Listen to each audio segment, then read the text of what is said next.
He really phoned it in on that one.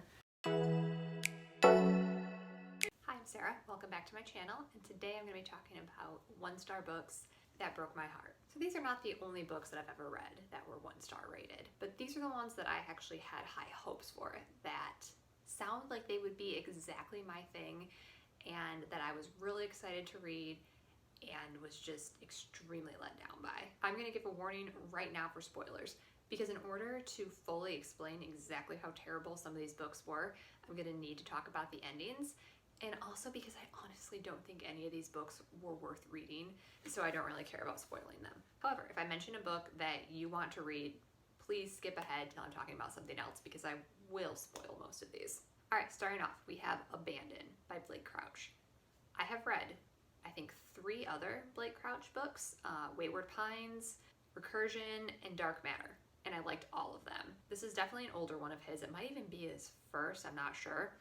And the description sounded great. It's about a modern day team that is going to explore an abandoned town called Bandhan. He really phoned it in on that one. They're doing some kind of expedition or something. I think they're looking for gold. And the book takes place both in the present day with this team, and then in the past with the people that previously lived in Bandhan.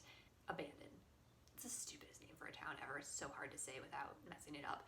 But anyway, so it's back and forth between the present day and the past, and we find out what happened to all of the people, and it's just awful. There's a very convoluted, twisted reason. I don't remember exactly why, but pretty much the entire town got like sealed up inside of a cave, basically. They all either die of starvation, dehydration, or they have guns and they shoot themselves once it becomes clear no one's coming for them. It goes on for a long time about these people's miserable deaths. There's a couple people that, while in the cave, kind of decide to explore one of the passages and see if they can find an alternate way out. One woman does get out. However, she happens to be the only person in the town who was also mute because she did not have a tongue. I don't remember why, there was some backstory. So she gets into town, she writes out this explanation for the doctor that she comes in contact with about who she is and where she's from. I swear to God, the guy decides to like cut off her arms so she has no way of communicating at all. And then going back to the town and trying to get the treasure for himself. And there's more little stories like this about some of the people that didn't actually end up in the sealed off cave for some reason, and just everybody's story is awful. It ends in these terrible, horrible deaths, and I can't. I can take rough stuff in books, but there's gotta be something redeeming, and this one was just awful. However, as I said, I enjoyed his other books, so don't write off this author altogether, but just skip this one. Just absolutely skip it. All right, Sugar by Kimberly Stewart. I gave this one away because I hated it so much, and I read it several years ago. But basically this was about a woman who was a pastry chef, I think in Manhattan, and the book starts off by explaining how dedicated she is to being a chef. Like her daily routine, how she barely even sleeps. She gets up at 4 a.m. to exercise an hour every day before going into the kitchen, and just puts a lot of detail in the first chapter or two of talking about how type A she is and how dedicated to her job and workaholic, all of these things. And for some reason she ends up getting fired, and she decides to move across the country to a new restaurant to be a chef there, and there's also going to be like a reality show filmed about her, and all of this sounded very good to me. But she gets there and she meets a guy, which I expected, and she gets into this romance with this guy, and this is an adult novel about an adult relationship, and yet this relationship was like one of the most weirdly PG things I have ever read. She falls deeply in love with this guy despite the fact that they haven't been in any way intimate, like I think the minorest of kissing perhaps. And she gets very possessive and weird about him, even though they're not in any sort of type of committed relationship at that point. All of this is not written as if she is being weird or that this relationship is weird. It's all written straight out as like, of course, everyone's being completely reasonable here. This is how relationships work. This is how adulthood works. And it's not. And then the book just ends with her leaving the new restaurant and like leaving being a chef altogether to, I think, work with the guy or like start a small business making jam or something equally. The writing was bad. The story was bad, the relationships were unrealistic, and I had high hopes. I thought it was going to be kind of a fluffy, fun romance, and I did expect her to go from like workaholic to a little more laid back. I did not expect her to completely give up all of her career and dreams to follow this guy. It was just terrible. Don't read this book. Okay, and then Again But Better by Christine Riccio. She's actually a booktuber, and I did not know this when I first found this book and read this book. This book is about a girl, Shane, who is a college student in 2011, and she goes to London on a study abroad and meets a boy there and makes friends. If anyone was gonna love this book, it would have been me. I was 22 in 2011. That's the year I graduated college, so I'm almost exactly the same character as Shane. Shane makes a lot of pop culture references to things like Lost and Harry Potter, all things that I liked for the most part, and I hated this book. It was terrible. Hopefully this review never makes it to that girl, but that author, or any of these authors really. The writing was extremely childish and stunted and just not well edited. So the references, there is so many, like every single page it is reminding you, it's 2011, Angry Bird, Lost, iPod Shuffle, just non-stop. It's a questionable choice because this is a young adult book, so you assume it's written for today's young adult audience, but that's not who would get these references. The people that would get the reference would be me and other people my age, and I'm 31. So it's not that I don't read young adult books, but I don't think it should have been a young adult book, even though the protagonist starts off as a 21-year-old, something like that. But anyway, she goes to London, she's studying abroad, she meets a boy, she kind of likes the boy. They spend a whole, I think it's like a long weekend flirting, and it becomes clear they like each other. And then she finds out he has a girlfriend. Their relationship just kind of falls apart right there, which fair. But he like makes it clear that he wasn't even that into the girl and that he thought about breaking up with her before he went to London, but she begged him not to, so he didn't. Why don't you just break up with her? Like, you're 20, 21, whatever, just break up with her. But he doesn't, and Shane is crushed and won't even look at him anymore. So then there's kind of another plot where she's in London doing a creative writing program because she always wants to be a writer, and she feels like deeply in her soul that's what she's meant to be, and that's her passion. However, her parents have her on this really strict pre-med track, and her parents end up coming to London to surprise her, and she had told them she was in London doing a pre-med program, and they find out that she's actually doing a writing program, and they flip their fucking shit. Like, it's this huge scene in the restaurant. Like, it's embarrassing to read. Shane basically ends up, she's heartbroken because Pilot has a girl.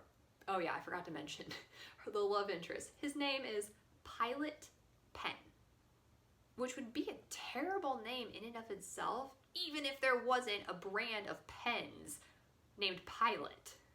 But it's hard to take this book seriously. There's other names like that too. Like, there's a character named Babe. We later find out her name is Barbara and Babe's a nickname, but apparently Shane for like 6 years just thought she was friends with a girl named Babe, and I can't even.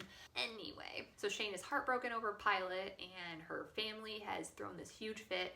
So she basically decides to like drop the writing program, even though she's still in London. She doesn't leave it, but it seems like she stops going to her internship and stops going to class, so I don't really know how that all works because she just like buckles down to prepare for the MCAT. And anyway, her time in London comes to an end, and she decides that she can't let it go. She has to make one last ditch effort to get Pilot back, and it's too late. He's already left. And then the story kind of ends there, and then we jump forward, I think 6 years, to where Shane is newly graduated from medical school, and I believe she's about to start like a gastroenterology internship, and she feels like her life is just a disaster. She doesn't want to be a doctor. She doesn't like gastroenterology. She doesn't like the guy she's dating. She's still thinking about Pilot, even though it's, I think, been 6 years, which is kind of embarrassing. She decides she's going to look him up and go see him, and she does, and they get, I shit you not, sent back in time together to their time in London. And of course they relive everything, and they end up together, and they basically ended up like restarting their lives. Like, they were able to go back in time and restart their lives from age 21. The whole time thing was just so unnecessary because, one, it's never explained other than there's some like, I guess, benevolent fairy godparent. But what's the point of this story? Is the point of this story that if we could all go back to when we were 21, we could live our lives better. What makes Shane and Pilot so special that they are the ones that deserve this chance to redo everything? They don't need a chance to redo everything. They could be together if they wanted to.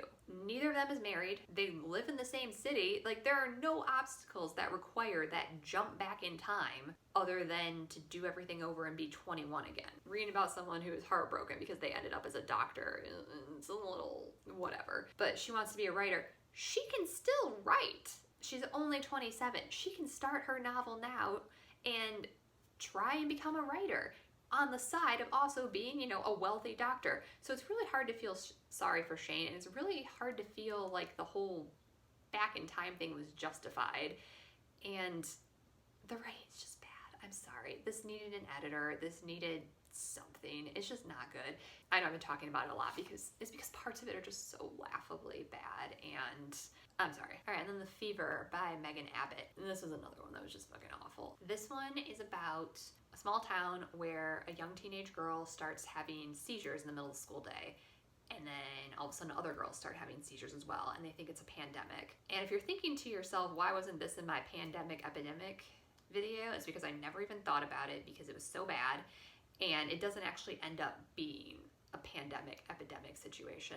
Most of the book, they think it's due to the HPV vaccine, so the book is just full of like anti-vaccine nonsense that's just painful to read. It's also like weirdly sexual in just an unnecessary, awkward to read way. One of the perspectives it takes place from is one of the girl's father, who's also a teacher at the school, and the way he describes his daughter's friend's body, like, it's just, why is that in this book?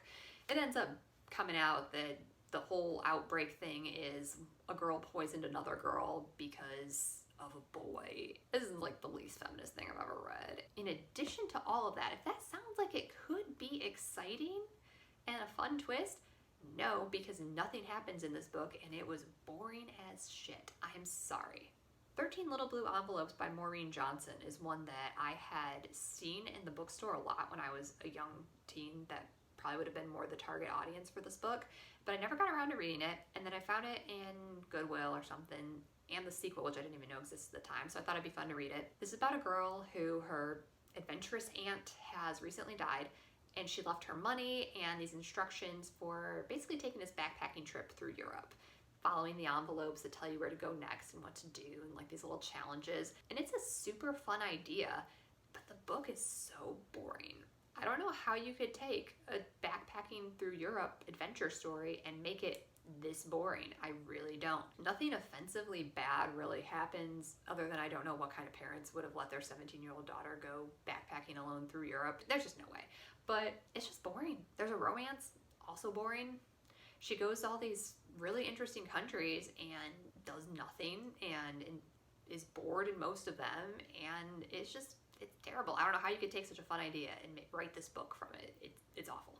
Nerve by Jean Ryan might be the best example I can think of off the top of my head of just watch the movie, because this is a fun movie. It's fast paced, it's cute, the leads have good chemistry, the idea is fun. In the book, which the basic idea was taken from, like, it is there. It's not like World War Z where it's a completely different movie from the book. The general idea is there. All of the dares are different. In the book, they're always stupid. Like, they're just stupid dares. Shit like try and proposition an old man, like in an area with prostitutes, and dump a glass of water on yourself. All of the fun, adventurous spirit from the movie is not present in this book, and the writing is awful. The main character is insufferable, just obsessed with herself and how like not cool and how not popular she is, but also like regular describing how cool and popular and pretty she is. And then it ends with this really weird climax where her and other finalists for the game are in this room, I guess, and they're just all pointing these supposedly unloaded guns at each other for the longest time. It's this weird standoff, and she's at the same time like begging the cameras for someone to... It's just awful. Watch the movie, avoid this book. If you do want to read a book that is a similar idea to this, Panic is a much better read, and I would recommend that if you're looking for kind of a game with escalating dares and dangerous. Read Panic, do not read Nerve. Watch the movie Nerve, though. 5 Feet Apart by Rachel Lippincott. This one is actually the highest rated of the bunch on Goodreads. Most of the other ones have pretty low ratings, so I'm not alone in thinking these are bad. but this one is rated a 4.18, which is pretty high.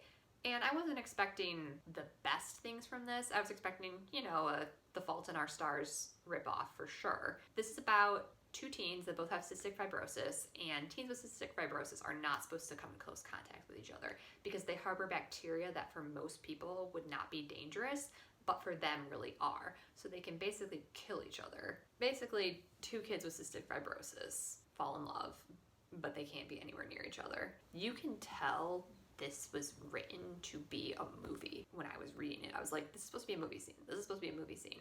And because they're written to be like movie scenes, there's just not that much depth to them. And I actually found out afterwards that this is literally like a novelization of a movie script. Like, it wasn't just written to be a movie, it was written from a movie script. It's just not well done. There's nothing particularly offensive that I can think of, other than, of course, the gay character is the one to die. But it's just boring, it's hard to read, the writing's not good. The cover is gorgeous, and I thought it would be better than it was. I didn't think it would be great, but I thought it would be better than it was. It was just bottom of the barrel. And then the big one, Sociable by Rebecca Harrington. This might actually hold the place of the worst book I have ever read. I've read a lot of the bad books. From the description, it sounds like it'd just be a fun, lighthearted, kind of Devil Wears Prada type read. It's about a girl who gets fired from her job and ends up finding a new job at kind of a BuzzFeed type thing where she's writing these lists that go viral. So it just sounds fun. The writing of this book, I don't even know how to explain it. Everything is described in this way that makes the entire world seem disgusting. She's constantly describing like odors, and little dribbles of water are described as like pustules is what I remember. Why? It's just really unpleasant to read. And then on top of that, all of the characters speak as though they have like very recently had a terrible head injury. And it's probably not that unrealistic from how people actually talk in real conversation, but it's not a real conversation, it's a book. And these are all people that are in journalism, and their vocabularies are extremely limited, and they're saying like and with these really long awkward pauses. So it's just really painful to read. And then the plot goes absolutely nowhere. She gets the new job, that's it. It just goes fine. Like, she keeps working there, she breaks up with her boyfriend.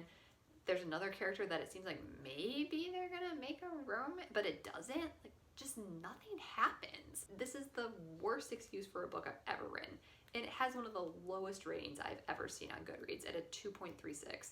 And I think it honestly would be even lower than that, but there's clearly some reviews that were bought or paid for on there. The only reason I finished reading this book is because it is actually extremely short, which I guess isn't that surprising because, again, nothing fucking happens. And then I'm surprised to see on here, I'm not really counting this one because I don't remember why I did this.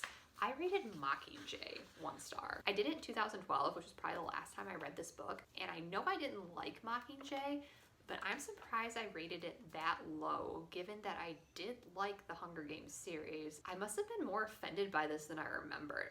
I'm gonna have to go back and reread the series and see if I still agree with that, because I'm really surprised that I went with a 1 star rating for Mockingjay. All right, so that's it. Thanks for watching my video. Please let me know if you've read any of these. Did you hate them? Please let me know in the comments below. Please subscribe to my channel if you'd like to see more of my videos, and please give this one a thumbs up. Thanks, bye.